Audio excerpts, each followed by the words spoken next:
खेसारी लाल ने तो पूरा भाजपा का हालत खराब कर दिया। बेटी बचाओ बेटी पढ़ाओ का नारा देने वालों, बेटियों पर लाठीचार्ज करते हो तो कान खोलकर सुन ले यहाँ के मुख्यमंत्री और केंद्र के प्रधानमंत्री के बिहार में तो क्या किसी भी चुनाव में तीर कमल का नामो निशान नहीं होगा। नेता तो होगा लेकिन झूठा जुमलेबाज और बेईमान नहीं होगा। तालियां बजाकर स्वागत करिए। श्रीमती काजल निषाद जी मंच पर है और आप आई गई हैं, यहाँ खड़े ही हो गई हैं, तो मैं निवेदन करूंगा कि 2 शब्द आए हुए जनता को बोल भी दीजिए, रिपीट होता रहेगा। धन्यवाद। सर्वप्रथम बिहार की पावन धरती को नमन करते हुए सर्वप्रथम भगवान गौतम बुद्ध, बाबा साहेब आंबेडकर, मान्यवर कांशीराम जी, श्रद्धेय नेताजी मुलायम सिंह यादव जी, मां वीरांगना फूलन देवी जी और उन सभी जिन्होंने अपनी जवानी एवं जिंदगानी देकर इस देश की जनता की रक्षा की है, उन सभी महात्मा को मैं सर्वप्रथम नमन करती हूँ, शत शत नमन करती हूँ, श्रद्धा सुमन अर्पित करती हूँ।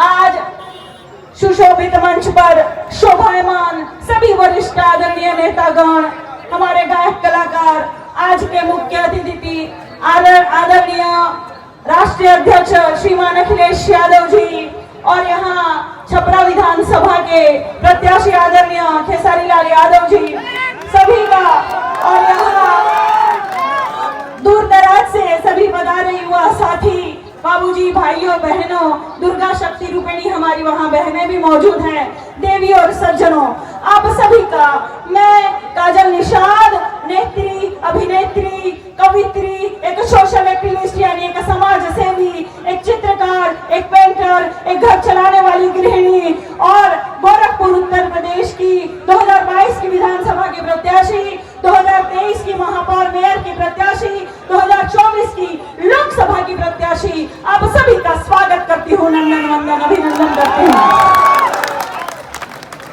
चुनाव में माहौल तो खराब हो ही जाता है, हालत खराब हो जाती है, लेकिन खेसारी लाल ने तो पूरा भाजपा का हालत खराब कर दिया। हमको तो लगता है छपरा ने भाजपा का कपड़ा उठा दिया और बहुत जरूरी है, हालत सुधारना बहुत जरूरी है, सरकार को पलटना बहुत जरूरी है, क्योंकि हमारी बहनें भी वहां मौजूद है। मैं आप सभी को कहना चाहती हूँ कि हमन के रोटी बनावल जाला, बहिनी तो कैसे बनावल जाला, उल्टी पलटी करके रोटी बनावल जाला, एक तरह रोटी रही तो जर जाई, खाए करे सरकार के जब सरकार उल्टी पलटी होगा तो काम लायक बनेगा। बहुत जरूरी है इस सरकार को पलटी करना, क्योंकि भाजपा ने पूरा माहौल खराब कर दिया, क्योंकि अभी अभी महापर्व एक बीता है। मैं आप सभी को सर्वप्रथम दीपावली की एवं जो अभी पर्व बीता है महाछठ पूजा की हार्दिक शुभकामनाएं भी देती हूँ और कहती हूँ कि आप अपने परिवार सहित स्वस्थ रहे, मस्त रहे एवं व्यस्त रहे, ऐसी कामना करती हूँ। लोगों ने कहा कि दिवाली के पटाखों से माहौल खराब हो गया, मैं कहती हूँ कि जब से भाजपा आई है इस देश में तब से भाजपा ने माहौल खराब कर दिया है, देश का वातावरण दूषित कर दिया है।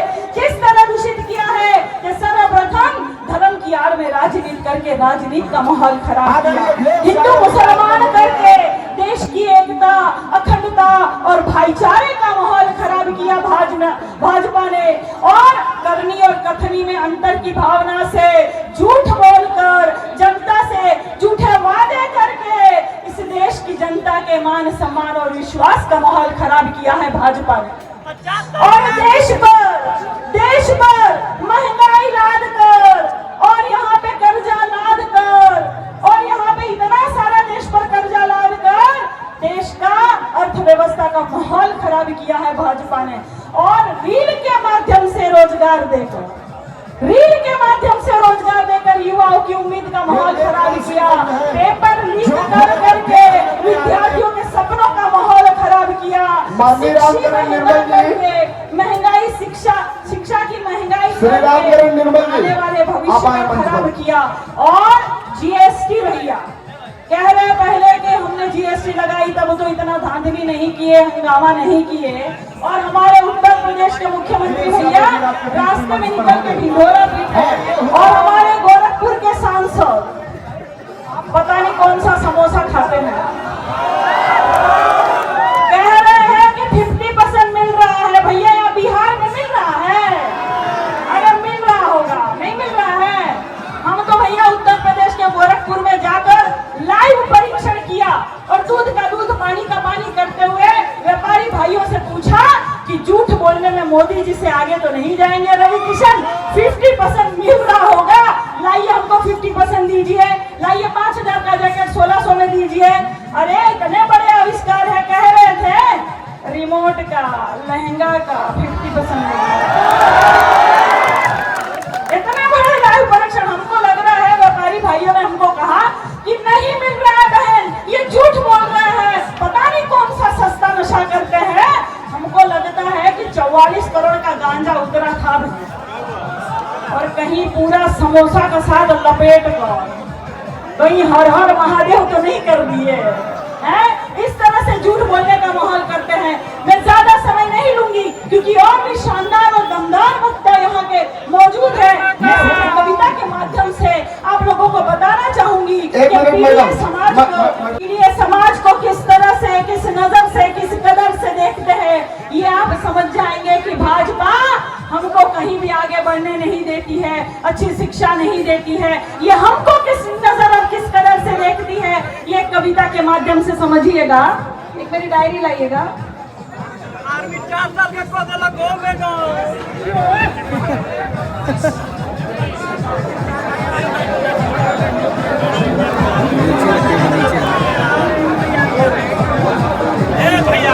कि भाजपा वाले कहते हैं, हमको पूछते हैं कि कौन जात हो, हम कहते हैं शूद्र है साहब।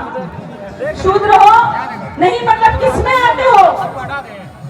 आपकी गाली में आते हैं, गंदी नाली में आते हैं और अलग की थाली में आते हैं साहब।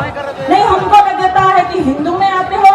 हाँ आते हैं ना साहब, कांवड़ उठाते हैं ना साहब, आपके चुनाव में हम हिंदू में भी आते हैं साहब। अरे क्या खाते हो? वही जो शूद्र खाता है साहब। नहीं मतलब क्या क्या खाता है? कि कर्ज का भार खाता है, आपसे मार खाता है और तंगी में कभी नून तो कभी अचार खाता है साहब। अरे हमें लगा मुर्गा खाते हो। अरे खाता होगा साहब, पैसा भी पाता होना साहब। आपके चुनाव में हमारी अम्मा 10,000 भी पा जाती है साहब। अरे मुझे लगा कि मुर्गा खाते हो, खाता होना साहब, पैसा भी पाता होना साहब। आपके चुनाव में हमारी अम्मा 10,000 भी पा जाती है साहब। क्या क्या पीते हो भाई? वही जो शूद्र पीता है साहब। नहीं मतलब क्या क्या पीता है? छुआछूत का दम, टूटे अरमानों का दम और आपके भाषणों में सुना गया सारा धर्म पीता है साहब। नहीं मुझे लगा शराब पीते हो, पीता हूं ना साहब। आपके चुनाव में शराब भी पी जाता हूँ और झूम के प्रचार में जाता हूँ। क्या मिला है भाई? वही जो शूद्र को मिलता है साहब। क्या मिलता है? कि जिंदगी भरी जिंदगी, आपकी छोड़ी हुई जिंदगी, आपकी छोड़ी हुई गंदगी और 85 होने के बावजूद भी आप जैसे परजीवियों की बंदगी मिली है साहब। मुझे लगा वादे मिले हैं, हाँ इरादे भी मिले हैं, चुनाव में कभी न पूरे होने वाले वादे भी मिले हैं साहब। क्या हुआ है भाई? वही जो शूद्र के साथ होता है साहब। नहीं मतलब क्या क्या होता है शूद्र के साथ? कि चश्मा पहनने पर, मूछ रखने पर मार दिया जाता है, घोड़ी चढ़ने पर, मंदिर की सीढ़ियां चढ़ने पर उतार दिया जाता है, कि मटके में से पानी पीने पर जान से मार दिया जाता है, शिकायत करो तो झाड़ दिया जाता है, आवाज उठाओ तो डांट दिया जाता है, अच्छे नंबर लाओ तो छांट दिया जाता है, कथा बांचने पर सर मुड़वा दिया जाता है, काजल निषाद की तरह मेहनत करके चुनाव लड़ो तो धांधली से चुनाव हरवा दिया जाता है, और मुख्यमंत्री आवास खाली करने पर गंगा जल से मुख्यमंत्री आवास को धुलवा दिया जाता है। तो ये होता है हम सबके साथ। इसीलिए कह रही हूं डरना मत, क्योंकि 85% जनता को गरीब बनाने की साजिश चल रही है और ये साजिश चल रही है भाजपा की। आप लोग याद रखिए। की अच्छी शिक्षा नहीं मिल रही है, अच्छे रोड नहीं मिल रहे हैं। मैं लगातार यहाँ बिहार में घूम रही हूँ, मुजफ्फरपुर में, दरभंगा में लगातार घूम रही हूँ। मैंने देखा यहाँ कुशासन बाबू का कोई विकास नहीं हुआ है, लगातार खराब रोड है, कहीं अस्पताल नहीं है, कहीं शिक्षा के लिए किसी को कोई रोजगार नहीं है, सब यहाँ बेरोजगारी छाई हुई है। इसलिए मैं कहती हूँ कि लगातार मेहनत करके अपने बूथ को मजबूत करके खेसारी भैया को जिता दीजिएगा भैया, क्योंकि ये चुनाव ही केंद्र की सरकार जो है वो तय करेगी कि कौन वहां केंद्र में बैठेगा। देश की सरकार को पलटने का काम अगर कोई करेगा तो बिहार करेगा। आखिरी कविता के माध्यम से कहना चाहती हूँ कि डरना नहीं, आपकी ये बहन किसी से डरती नहीं है, डरना नहीं और कह देना भाजपा से कि हम डरते नहीं है तुम्हारी एक चोर भाजपा सरकार से, हम बिकते नहीं है तुम्हारे शाम दाम दंड भेद वाले अत्याचार से, जातिवाद फैलाकर तुमने धर्म हमारा बांटा है। अरे जालिम उस देश को बर्बाद कर रहा है जिस देश का अन्न तू खाता है। तुम याद करो तानाशाही से तुमने लहू कितना बहाया है, हर घर नफरत फैलाकर घर घर जलाया है। तुम याद करो सुरक्षा का वादा क्या तुमने निभाया है, बिहार के कोने कोने में घोटाले से पुल गिरवाया है। तुम याद करो स्टूडेंट की सुरक्षा का वादा क्या तुमने निभाया है। अरे बेटी और बेटियों पर लाठी चार्ज करवाया है। अरे नराधम बेटी बचाओ बेटी पढ़ाओ का नारा देने वालों, बेटियों पर लाठी चार्ज करते हो तो कान खोलकर सुन ले यहाँ के मुख्यमंत्री और केंद्र के प्रधानमंत्री के बिहार में तो क्या किसी भी चुनाव में तीर कमल का नामो निशान नहीं होगा। नेता तो होगा लेकिन झूठा जुमलेबाज और बेईमान नहीं होगा। अरे लाल कर दिया तुमने अपने हरकतों से अपनी माटी को, कलंकित कर दिया तुमने अपने हरकतों से अपनी जाति को, जहर पिलाकर धर्म का इस प्रदेश के परिवारों को भय और लालच दिखलाकर तुम लूट रहे किसानों को। पूरी दबंगई पूरी मक्कारी बिहार में बर्बादी है। सारा देश जान चुका ये हरकत भाजपा वाली है। बहुत हो चुकी मक्कारी, बस बहुत हो चुका हस्ताक्षर, समझा दो इनको वरना भभक उठेगा पूरा प्रदेश। बिहार अगर हो गया खड़ा तो त्राह मच जाएगी, केंद्र की कुर्सी भी दाएं बाएं निकल जाएगी। फिर क्या होगा अंजाम इसका अनुमान नहीं होगा। अरे नेता तो होगा लेकिन झूठा जुमलेबाज और बेईमान नहीं होगा। अभी आखिरी लाइन से अपनी वाणी को मैं विराम देना चाहती हूँ कि कुशासन बाबू बिहार की चिंता मत करो, बिहार की चिंता मत करो, हम तीर कमल का झोला और झोल बदल देंगे। अरे इतिहास की क्या हस्ती है, हम बिहार वासी पूरा भूगोल बदल देंगे। फिर तीर कमल में सब कुछ गारत हो जाएगा और साइकिल पर सवार काजल निषाद के साथ पूरा भारत हो जाएगा, पूरा भारत हो जाएगा। बहुत बहुत धन्यवाद, मैंने विचारों को इतने ध्यान से सुना। बहुत धन्यवाद कि भाई ने मुझे मौका दिया बोलने का। बहुत धन्यवाद कि सभी आदरणीय नेतागणों ने मुझे सुअवसर दिया बोलने का। इतने सुंदर सुंदर चेहरे आए हैं, इतने युवा साथी आए हैं। आप लोगों के लिए कहना चाहती हूँ कि यूं ही सज धज के हमको सुनने आया करो, बर्फ बिजलियां ना मेरे दिलों पर गिराया करो। अरे बात मानो नजर लग जाएगी किसी की, हर किसी से नजरें ना मिलाया करो। और बेखुदी में बेहोशी में नजर मिल भी जाए तो घर जाकर नींबू मिर्ची से अपनी नजर उतारा करो। और क्या बताए काजल आपको कि चेहरे पर एक काजल का तिल लगाया करो। बहुत बहुत धन्यवाद, नमस्कार, प्रणाम, जय समाजवाद। एक बार जोरदार तालियां बजा के स्वागत करें आप सब। श्रीमती काजल निषाद जी का फायर ब्रांड मित्री है और आपको पूरा डाटा इन्होंने समझा दिया।